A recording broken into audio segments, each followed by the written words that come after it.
Your Holiness, thank you so much again to find the time to speak with Newsweek today. As a first question, I would like to ask if you can explain to us who are the Ahmadi Muslims and why they differ from other branches of Islam. You see, Ahmadiyyat is one of the sects in Islam, and there are almost 72 sects in Islam, or rather 73, including Ahmadiyyat. It was prophesied by the Prophet of Islam that in the latter days, people will forget the true teachings of Islam. They will not be practicing Muslim, although Quran will remain in this intact, in the same shape, but it will be misconstrued by so-called scholars. And at that time, a person will appear whose title will be Messiah and Mahdi, the Guided One, and who will revive the Islamic teaching, the original Islamic teachings. We believe that that person has come in the person of Mirza Ghulam Ahmad of Qadian, the founder of the Ahmadiyya community. And he is that Messiah and Mahdi whose advent was foretold by the Prophet of Islam 1,400 years ago, right? So this is how the Jamaat Ahmadiyya, the Ahmadiyya community, was formed. Other Muslims believe that the person will come, as it is a saying of the Prophet of Islam, that the person will come in the latter days. But they think that the Mahdi is a different man. He will appear from among Muslims. And Messiah, Jesus Christ, will descend from heaven. And they will both join hands and reform the world. So we say no. We believe, and Quran categorically explains it, that Jesus Christ, it appeared that he has died, but later on, after having had some treatment, he survived and he traveled to the eastern part of the world, and that is, we believe that in Kashmir. So, and no person can remain alive for 2,000 years. When the Holy Prophet of Islam Sallallahu Alaihi Wasallam said that Messiah will come, he meant that a person will come on the same, with the same teaching and footsteps as the Messiah of Moses came. And during his time, religious wars will end. There will not be any need of religious wars, because the permission of religious wars is given only when the opponent is trying to finish the religion or attacking your religion. They intend to erase the Islamic teaching or the religion of Islam from the face of the earth. So it is not happening nowadays in this way.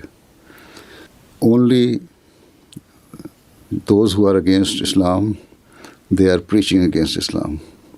So the founder of the Ahmadiyya community said that since the Holy Prophet of Islam had said it categorically in one of his saying that the religious war will come to end in the latter days, so now anyone who does jihad in the name of religion will lose.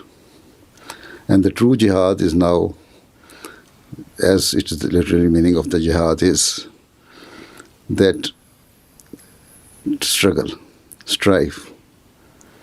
So the true jihad is that now you try to reform your inner self and become a true Muslim through the teachings of Islam.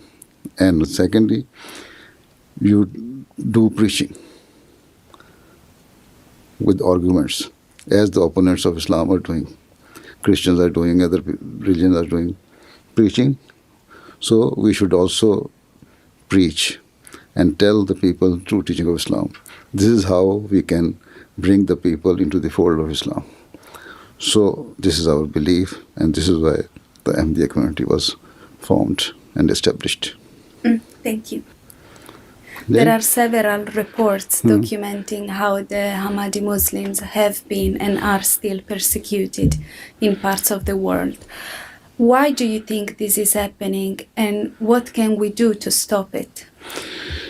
You see, as I have already said, one difference is in belief. We believe that the person who was foretold by the Holy Prophet of Islam has come. It was a metaphor.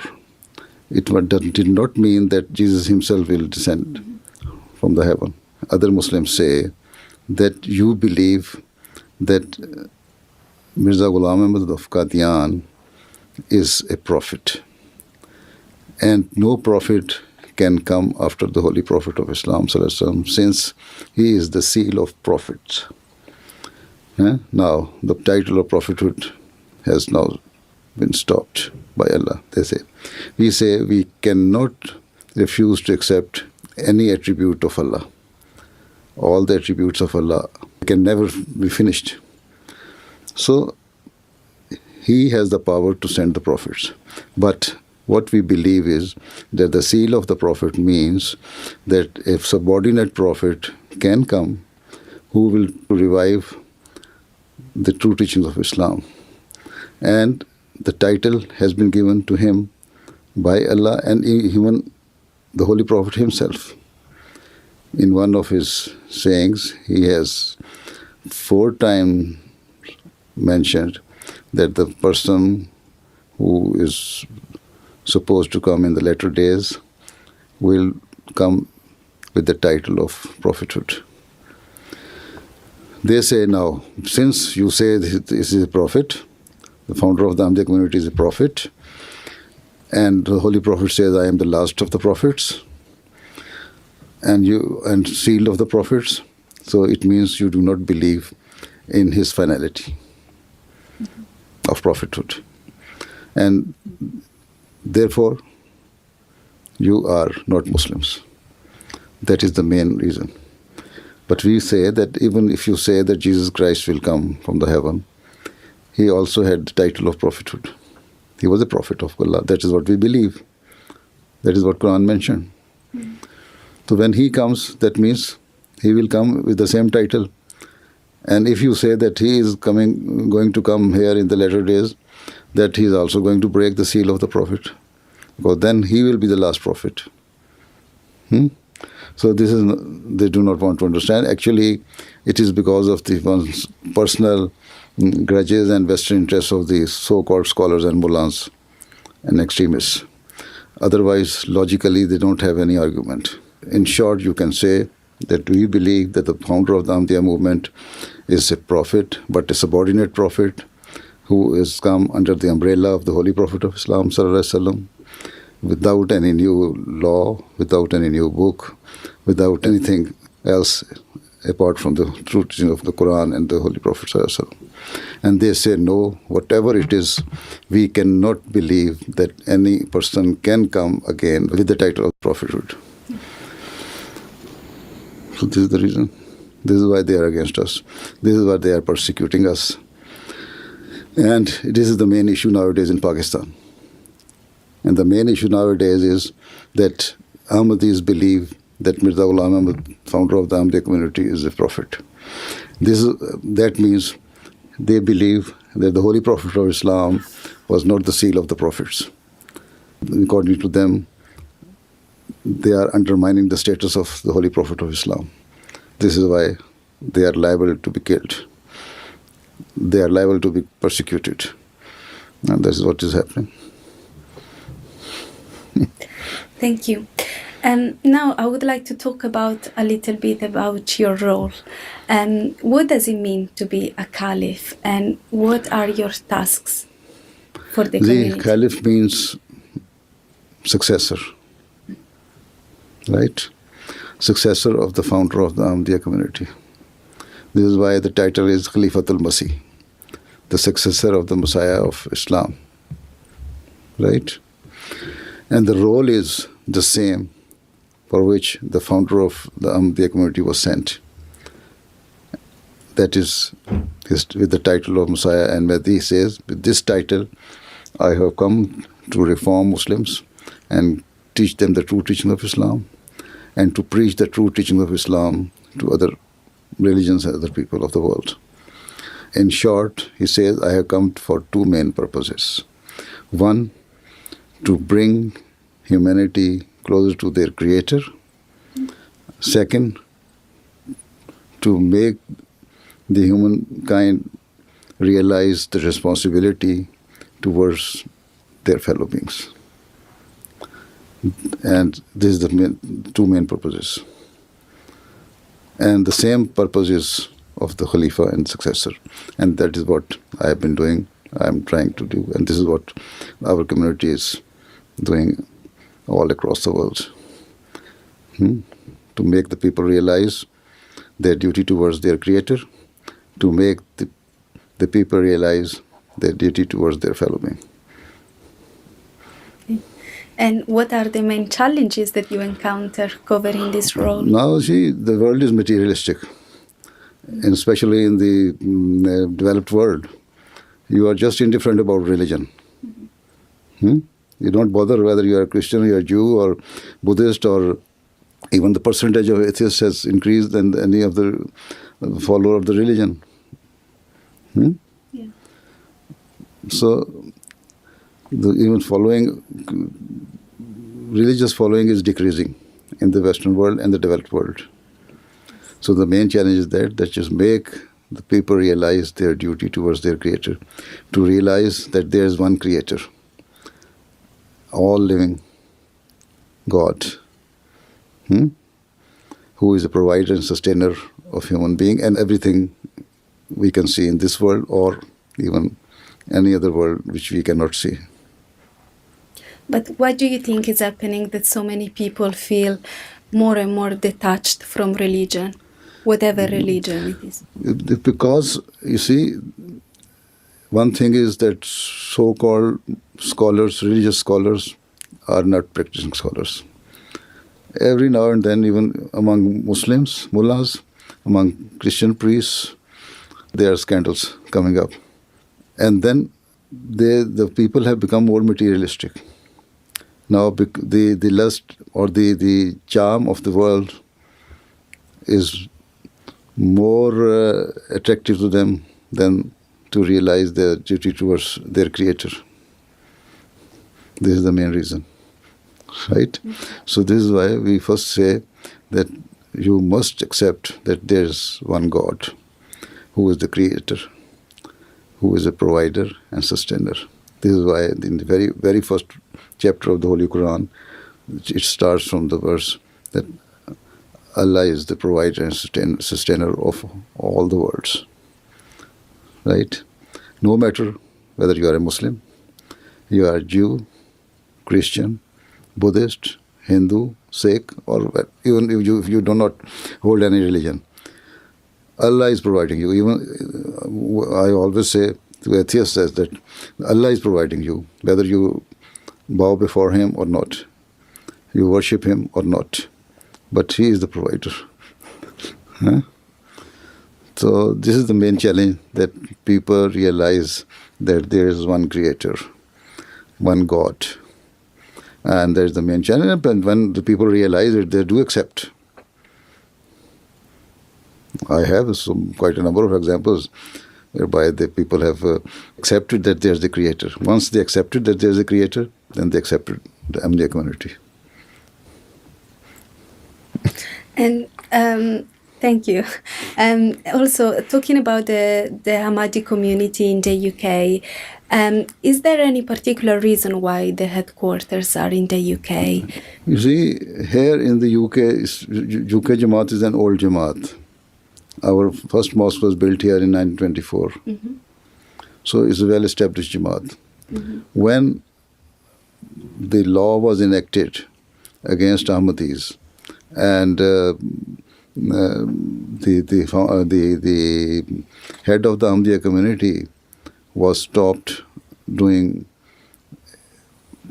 all the practices or even speak about Islam, then he had to migrate because he could not discharge his duties while sitting there in Rabwa, Pakistan, without the contact of Ahmadis, neither there in that particular small town nor elsewhere in the world. So they tried to make him idle. So this is why he had to migrate. And once he migrated, then the first choice was that since the community, as I have said, was well established here, so he came here. Here we had better setup.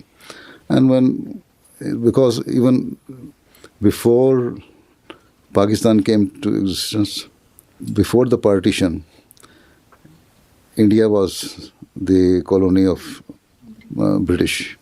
So we had old relations with the British people. And the language barrier was also not in existence. So this is why, instead of going to Germany and learn German and to France to learn French, that it was better decided by the then head of the Ahmadiyya community that he should migrate to London. And secondly, we had very well established community here and better setup here. And this is how, even if we can go to Ghana, people have, even Canadian Prime Minister is inviting me that to come and settle there. Ghanaians are saying that I should settle there, but UK is the hub of the whole of the world. You see, here we can better control all our missions and all our activities all across the world. So it's also a strategic reason. Yes. Okay. And what are the relations between the community and the UK government? We always have good relations with every government, wherever Ahmadis are residing. We are law-abiding people. We say the love of your country is part of your faith. This is why we have good relations with the government and everywhere, every part of the world. Okay, thank you. I would like you, if you could send a message to humanity, to the human people that are living currently in this world where there are dozens of conflicts, where we have been experiencing the worst refugee crisis since World War II, and where we are experiencing also increasing extremism and increasing violence, what would that message be? You see, the message is that respect each other and each other's values. Don't play with the religions of others. Don't play with the sentiments of others. Don't be boastful of being superior. All humankind is the same. Caste, color, and creed is nothing. So if you realize this thing, you can peacefully live in the world. So every country should respect other country. Every nation should respect other nation. All the politicians should respect other people. So I don't like what Trump is saying. I think your next question might be about Trump. So if he respects America, Americans will be respected. If he does not, then even small countries will behave in the same way. Whatever he has said about some of the third world countries, that, you see, he used very filthy words about them. And what happened? And he says we should try to bring Norwegians into our country. And what Norwegians now have said? They have used the same word for America. Yes. You know it. So it's been in the news. Yes. Yeah, yes. So you should respect each other. This is how we can survive. And the common issue is one creator. Believe in one creator. Then it will be okay. Thank you very much for your time.